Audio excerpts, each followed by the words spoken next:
Thank you very much, Raymond, Mawaziri, Afia, and Interior, Kindiki, my good friends, PSS, Director General, CEO,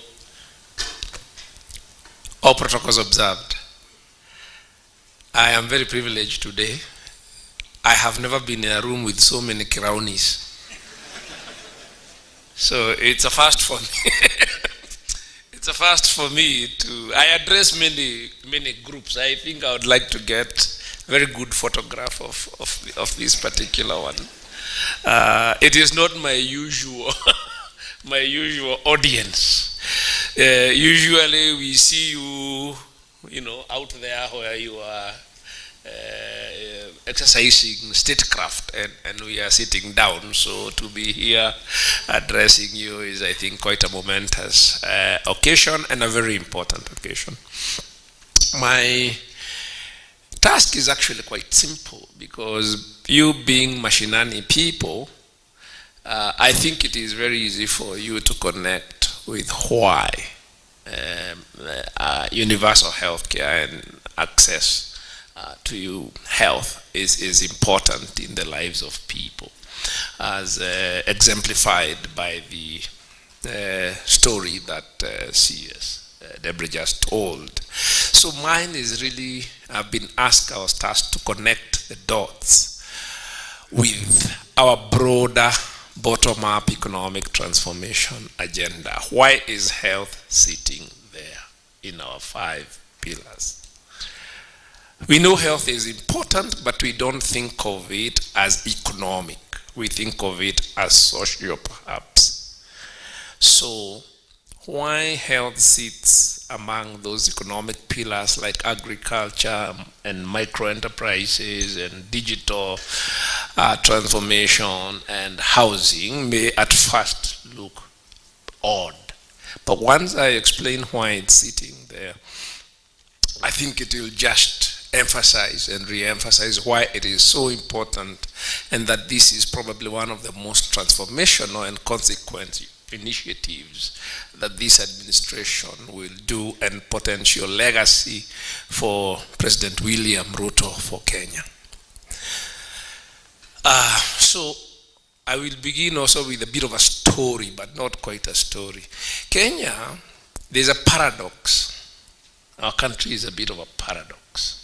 When you look at our country, it looks very developed relative to relative speaking, to our neighbors and African countries. We are seen as one of Africa, a very sort of leading economies. We look very developed if you're in Nairobi. If you look at some of our statistics and parameters, investments, all sorts of things, it looks very developed. And physically, if you look at just visually, it really looks like an upper middle income country if you compare with many other countries. We also do not have the history of some of the challenges that many of our African countries have had. We haven't had political upheaval, conflict, coups. Yeah, so we've been a relatively peaceful country since independence, and we look relatively developed. But when you look at the real development outcomes objectively, when you go to objective development outcomes, even within Africa, we are in the bottom half of real development outcomes. We have a very high incidence of poverty, which has been stuck at around 40%. Yet you see countries with much lower growth, much less human capital and all the other things, much better. I'll give an example. A country like, let's talk about basic things like food security. If you go and check food security statistics around the world, we are bottom 20% in terms of food security, or rather we are one of the most food insecure countries, even in Africa. If you look at a country like Ghana, which has had coups, conflicts, all sorts of things, I think the population that is food insecure is less than 5%. In Kenya, 1 out of 5 Kenyans, 20% of the population, is chronically undernourished. Yeah? It's not a good statistic, particularly when you look at children. We hear a lot about economic growth all the time, but this growth does not seem to translate to prosperity for the majority. So there's a paradox there. A country which appears and has all the visible sort of, you can see the form of what you might call development, but you don't see the substance of it. So where is the disconnect between the form that you see and the substance? That story now connects me with President William Ruto. About 3 years ago, or 3.5 years ago, I had never met him. We had reached out, we had talked on the phone a couple of times, but I had never met him until 3 years ago, even in the same kind of political circles. And he was obviously going to run for president. So he sort of reached out to me and we had a conversation. And one of the first things he said in that conversation, and he reached out to me, is to say something. I think he said, you know, I have now accepted that there is something wrong with our economic model. Because we keep doing these things, we keep doing these development things as Jubilee. During Kibaki, we did many things. We thought we had transforming the country. Under Jubilee, we have done this, we have done all manner of things, build infrastructure. We thought we have been transforming the country, but we don't seem to have moved. Yeah? So, why is it that you have so much activity around development, but it is not translating to substantive change that among the people? Why is it that we've done so much, we've done invested, we've done Harambes for hospitals, we built level 5, level 6 hospitals.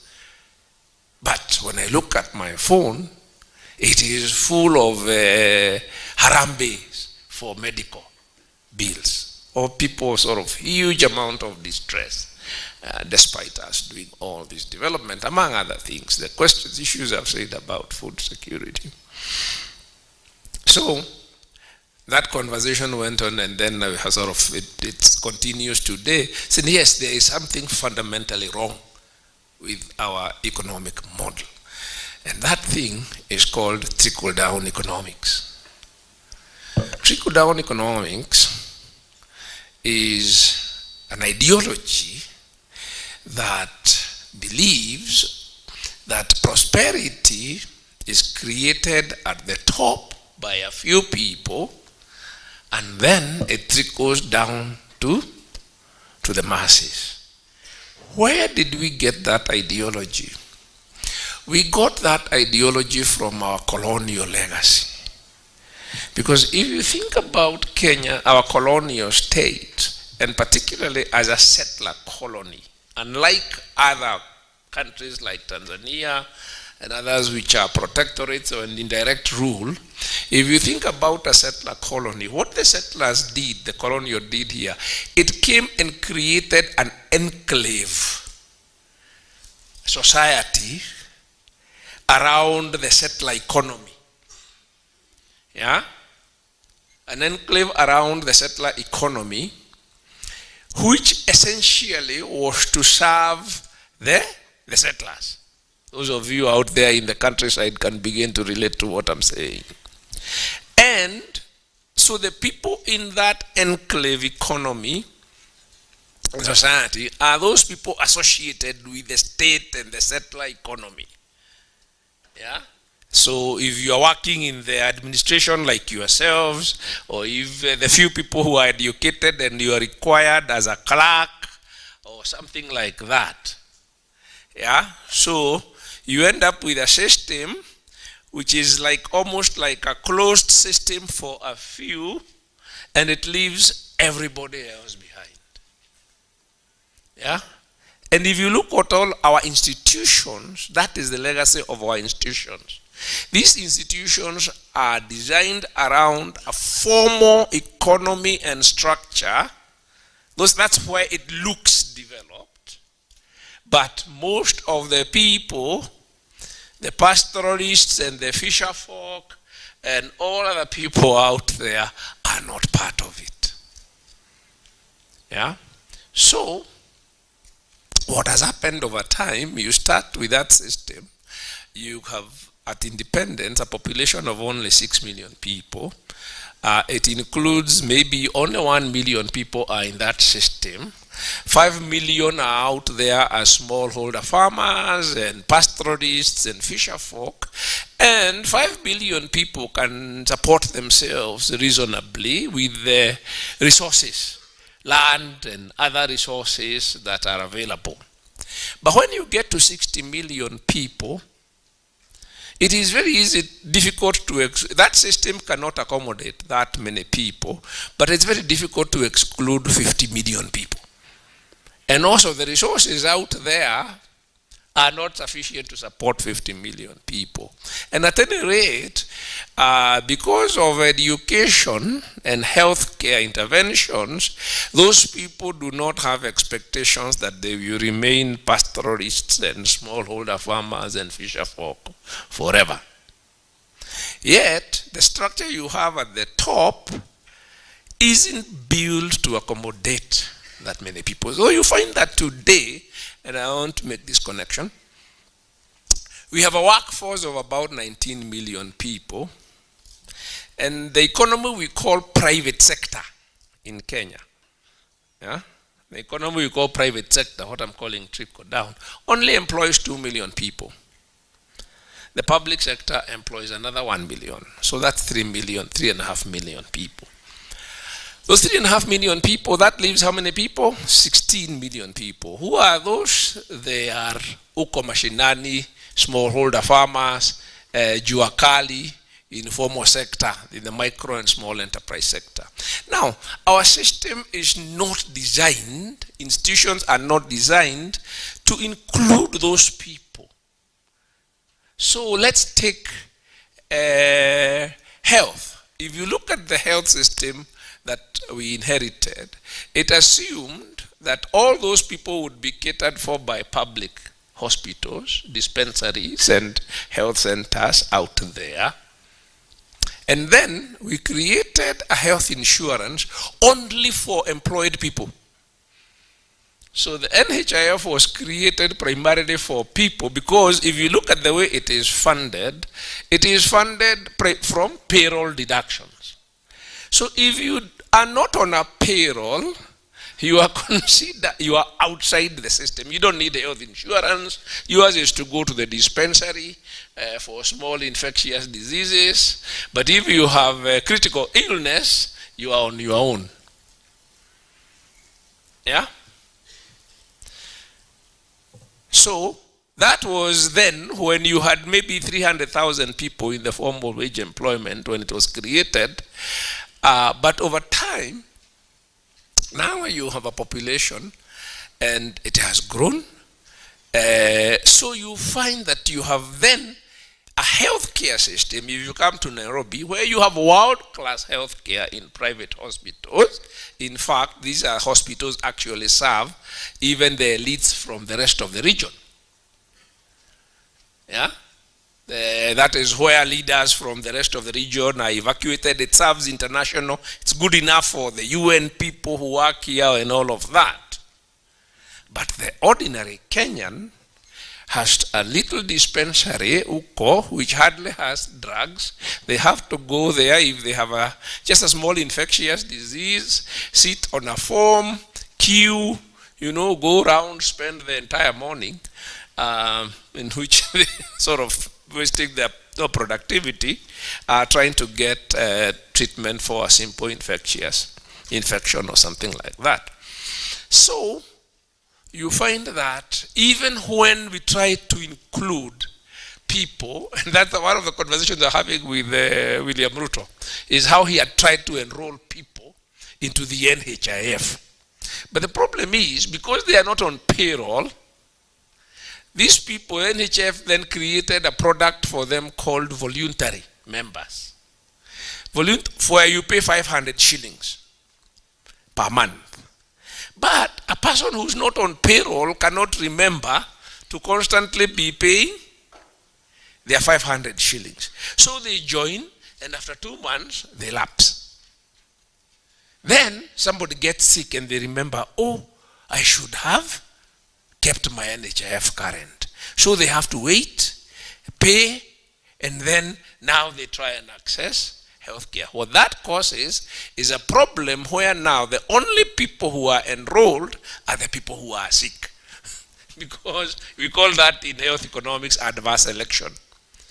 So that you're only joining, yet an insurance is supposed to ensure everybody pulls money so that the actual cost, whatever is low, it doesn't work, it is not fit for purpose.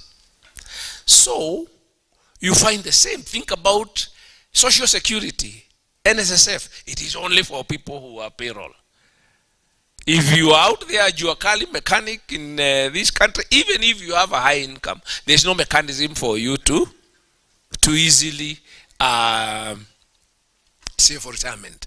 The consequence of that is that you have then ended up with something, a very high, what do you call, a crisis of catastrophic health expenditure shocks. According to a study carried not too long ago, I think the data is about 2018 when you had research, it showed 1 million Kenyans in that year when that survey was carried fall into poverty because of what you call a health shock. Somebody gets sick, okay, and when they get sick, then the household, because they don't have health insurance and they are not employed, so if you are an employee like yourselves, if somebody gets sick, even if it's yourself or somebody, 1, you have a health cover, 2, you get leave, you get sick leave, and you continue, and so you're covered in terms of health care, and you are on sick leave, so you are getting an income. Now, if you are self-employed, if you are in Jua Kali out there, self-employed as a Kenyan, what happens? 1, you can't work. Yeah? Because nobody gives you leave from your kiosk. True? There's no leave from your kiosk, so you close your kiosk or whatever small business you are doing. Then you need to pay for health. So you take the money which was running the business. You take the working capital and it is consumed by illness. So 1 million Kenyans every year fall into poverty because of a health shock in the family. That's about 250,000 households out of a total of 12.5 million households. So, Kenya, poverty cannot go down. If you have 85% of your workforce is self-employed, and they are exposed to health shocks, yeah, it means that the health shock not only affects your health, it actually is financially catastrophic for that particular household. And if it is financially catastrophic, that is why even those businesses will not go. And that's why we get stuck. We get stuck treading water. Because people are trying to get in the health. So you are progressing, kidogo, you get sick. Or somebody gets sick. Then you sell the cow. Yeah, once you sell the cow, you're back to, yeah. So health expenditures, health shocks is one of the biggest causes. Actually, it is the biggest, not one of the biggest. It's actually established. It is the biggest cause of business failure. It is the biggest cause of people falling into poverty, and it is the biggest cause of keeping poor people poor. And this is the scientific. Let's give you an example. Think about Nyanza and Western Lake region. Now, Lake region has very good land. It has high rainfall. Yeah, it has all the, for an agricultural country, it has high agricultural potential. Why does it have very high incidence of poverty? One thing only. Who can guess what it is? Why does the Lake region have a high incidence of poverty despite what is visibly a high agricultural potential? One thing only, even within ill health. Somebody is whispering the right thing. Malaria. High incidence of malaria. What does malaria do? One, you know about malaria is very high incidence. If you go there, you will find every other household has somebody who has malaria. True? Now, if somebody has malaria, they cannot work. Okay? Now, if that's a sort of bread earner, they are not working. You see, they are not given sick leave from their shop or from the farm. Okay? If it is planting season, you don't have the income even to buy inputs. Okay? Then that person probably needs somebody to care for them. So another person is the household workforce to take care of the sick person. Okay? You are taking, what does agriculture need? Labor. It needs labor. And so the resources of the household that are also needed for inputs and whatever. So that region suffers from a malaria poverty trap. Again, healthcare.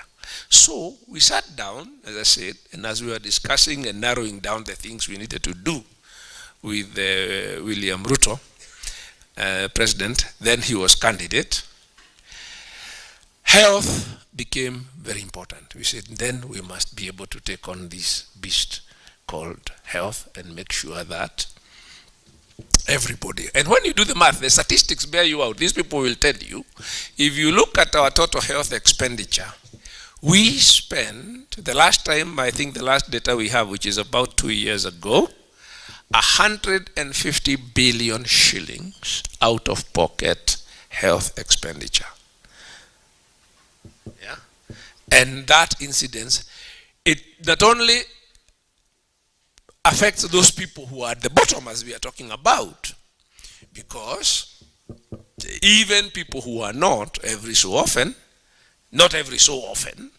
because we are families, we have extended families, they are also being financed by other people. So it is taking money out of businesses, when we were talking to cooperatives last week about this and providing finance for universal health care, for the onboarding people into shift, the cooperatives told us, SACCOs, in fact, we have been talking about this for a very long time.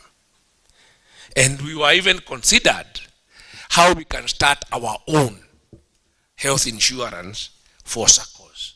Why did SACCOs think that they should consider starting health insurance? Can you guess?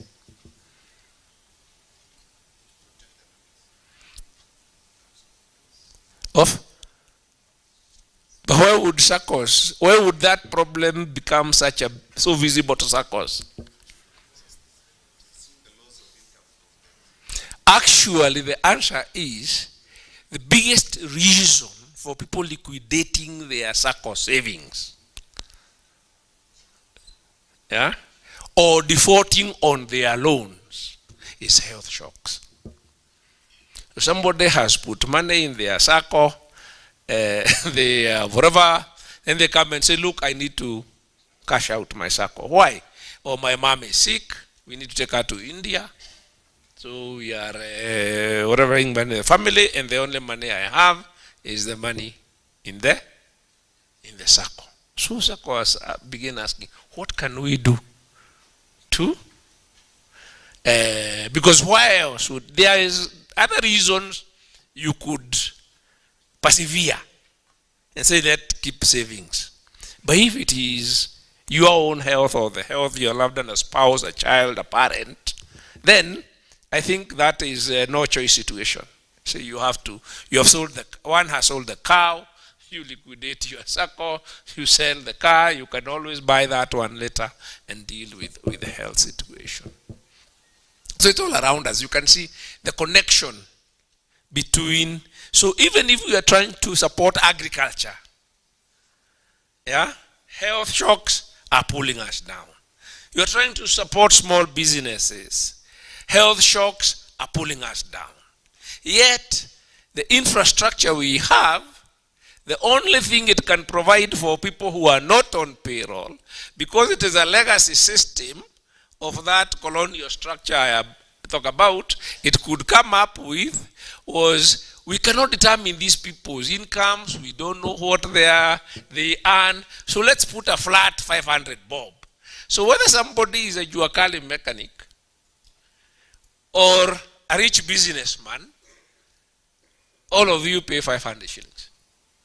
So it is actually not, and that's because the system. So what we sat down, and we sat for a long time, is to try and figure out how can we design a system which is designed for our society as is. Not one which we are inheriting and just copy and paste from Western countries where everybody is employed by a big company, by a big organization. Because we are an economy of self-employed people.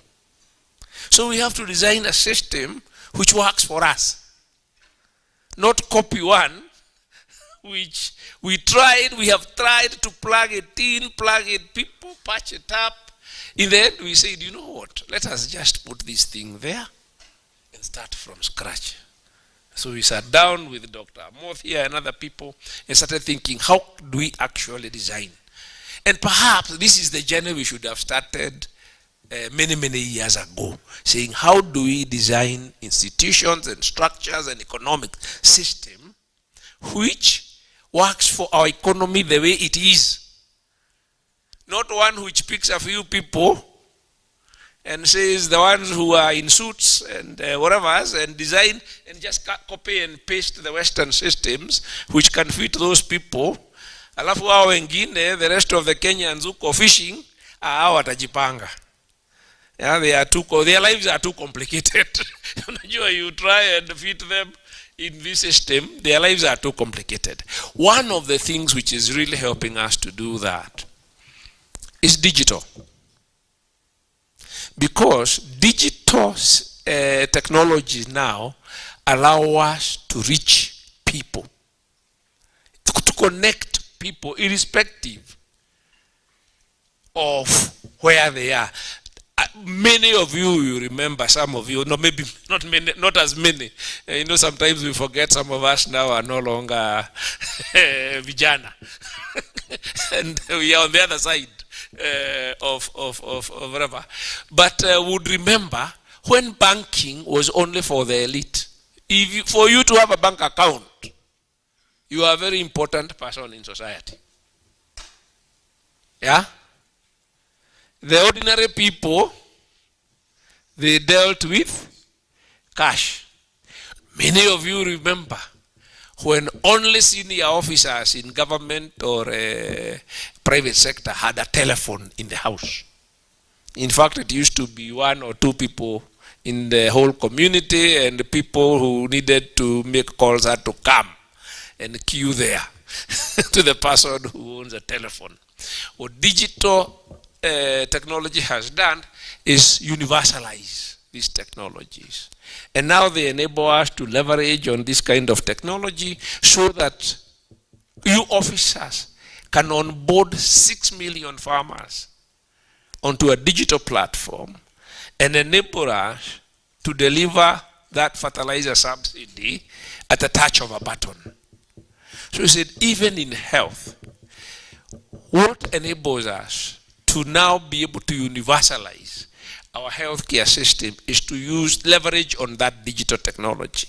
Because digital technology does not discriminate whether you are informal, whether you are a pastoralist, whether you are, it doesn't discriminate. You are now able to connect the connectivity with every Kenyan. You do not need to be in a formal institution for us to be able to plan and whatever. And we've already started in the healthcare. I think many of you will have interacted with the community health promoters. We have built that digital platform.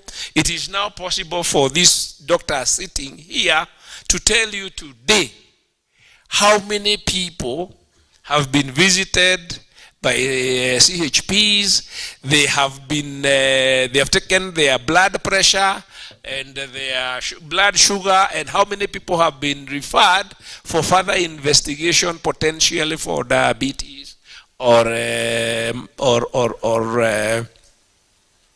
blood pressure or hypertension.